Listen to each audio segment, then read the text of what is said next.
কাল রাতে ফিসফিস করে বৃষ্টি হচ্ছিল, ভাবলাম হয়তো আজ সকালে হাঁটতে বেরোতে পারবো না, কিন্তু সকালে উঠে দেখি বৃষ্টিটা কমে গেছে, কিন্তু আকাশ এখনো মেঘলা, গায়ে এখনো নেহরের মতো পড়ছে, উপরে বরফ পড়ছে পাহাড়ের উপরে।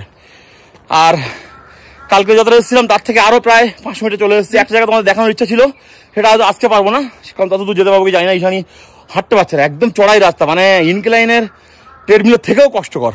আর যারা বলো যে 5 কিলোমিটার আমি হাঁটতে পারি না, আজকে ফের স্ক্রিনশট দেবো, আজকে কম করে কিছু না হলে 6 কিলোমিটার হয়ে যাবে। তো যাই হোক, যে জায়গায় দাঁড়িয়ে ভিডিও করছি সেই জায়গাটা একটু দেখাই। এগুলো আপেলের গাছ, সব পাতা চলে এসছে, আর 15-20 দিনের মধ্যে ফুল চলে আসবে। আখরোটের গাছ আছে, এই যে পিছনে আখরোটের গাছ, ঈশানী বসে পড়েছে। এত আখরোটের গাছ এই রাস্তায়, আর আপেলের গাছ এদিকে তো পুরো আপেল বাগান।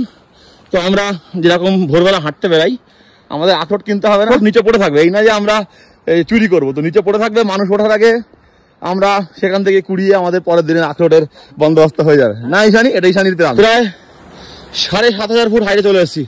ওই যে জঙ্গলটা দেখতে পাচ্ছ না, ওই জঙ্গলটা পর্যন্ত আমার যাওয়ার ইচ্ছা ছিল। এখন ওই জঙ্গলে দেখলে এখান থেকে ঘুরে যাবো। আজকে আর পারবো না, কালকে যাবো।